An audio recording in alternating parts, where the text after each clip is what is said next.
फरूक खोखर, अमीर हमजा और हैदर नवाज को जुर्म साबित होने पर इनको उम्र कैद की सजा और एफ के रहनुमा फारूक खोखर को रावलपिंडी की अदालत ने सती कत्ल केस में उम्र कैद की सजा सुना दी। मजीद इस केस की क्या तफसीलात हैं, हमारे साथ सीनियर सहाफ़ी आमिर सलामत मौजूद हैं, उनसे जानते हैं। अस्सलाम वालेकुम सर। जी वालेकुम सलमान। टिकटॉक पर बड़े वायरल हैं फ़रूक खोखर, और जो ताजी खोखर थे वो पीपल्स पार्टी के बड़े बड़े माने जाते थे, चूँकि इनके कज़न भी सैनेटर रहे हैं, पीपल्स पार्टी से वाबस्ता रहे हैं। तो एक पूरी फैमिली ये पीपल्स पार्टी से वाबस्ता थी। टिकटॉक पर चूँकि फ़रूक खोखर बहुत वायरल हैं, इन्होंने फिर JUIF में ज्वाइन कर लिया और उसके मरकज़ी क़यादत ने आके बड़ा इनको ऑनरशिप भी दी। अब सलमान, होता ये है कि जो ये केस चल रहा था, इसका मैं आपको थोड़ा सा बैकग्राउंड अगर बताऊं, तो ये माजिद सत्ती जो कि रावलपिंडी का ही रहायशी था, एक ज़मीन पर इनका तनाज़ा एक्चुअली स्टार्ट हुआ था और 2022 अगस्त में ये मामला शुरू हुआ। और इल्ज़ाम ये है कि ये इन पर कब्ज़ा करने की कोशिश कर रहे थे, तो माजिद सत्ती ने इंगेजमेंट की, तो वहाँ पर उस लड़ाई झगड़े में इनकी जो है हलाकत हो गई माजिद सत्ती की।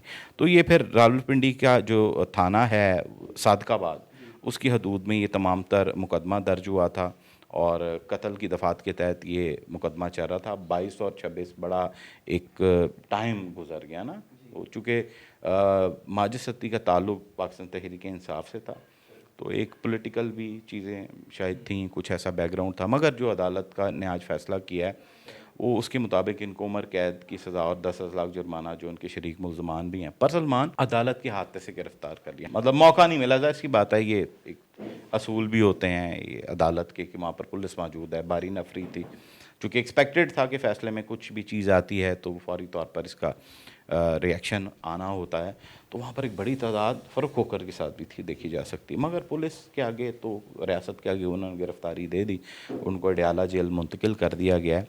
अगर इसके पस मंज़र की बात की जाए तो जो ताजी खोखर मरहूम थे, उनका बड़ा नाम रावलपिंडी की टेरिटरी में करता है, तो इन्होंने कंटिन्यू करने की कोशिश की उस नाम को, मगर ऐसे मुकदमात, तनाज़ात, और टिकटॉक एक्चुअली एक ऐसा गढ़ है कि जहाँ पर बंदा मुतनाज़ा किसी न किसी मामले में फंस ज़रूर जाता है, जैसे रेहान तारिक और दीगर भी फंस जाते हैं। सोशल मीडिया की एक्चुअली सारी चीज़ होती है। और अब अगर मैं आपको बताऊं कि एडिशनल डिस्ट्रिक्ट एंड सेशन जज हैं अफशां एजाज सूफ़ी साहिबा, इन्होंने ये फ़ैसला सुनाया, और फ़ैसला सुनाने के बाद जो उम्र कैद की सज़ा है वो अनाउंस की है। फ़रूक खोखर, अमीर हमज़ा और हैदर नवाज़ को जुर्म साबित होने पर ये सज़ा दी गई है और उसकी 10-10 लाख जो है वो जुर्माना भी आयद कर दिया गया। इस मुकदमे में एक मुल्ज़म जो वसीम है, उसको शक का फ़ायदा देते हुए उन्होंने बरी कर दिया। बाकी तीनों मुल्ज़मों को ये सज़ा हो गई है। ऑनरेबल कोर्ट है, उन्होंने पूरा ट्रायल करने के बाद, ट्रायल पे टाइम लगता है, ठीक। तो सलमान, अब इसमें बेल अप्लाई की जाएगी, 1 माह लगे, 2 माह लगे, शायद इनको कहीं से रिलीफ मिल जाए, चूँकि सज़ाओं की भी अपीलें होती हैं, मतलब तमाम कोर्ट्स तो राइट देती हैं कि आप अपील कर सकते हैं।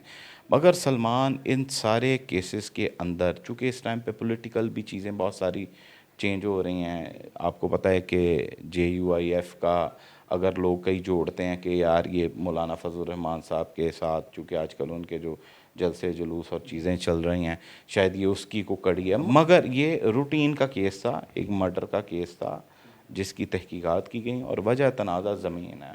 वो ज़मीन का वो कीमती शायद टुकड़ा है जिसकी वजह से उसकी जान भी गई, और अब वो इस नहज पर है। अदालत ने उसको गिरफ़्तार मौके से करवाया और पुलिस ने अब मुंतकिल कर दिया।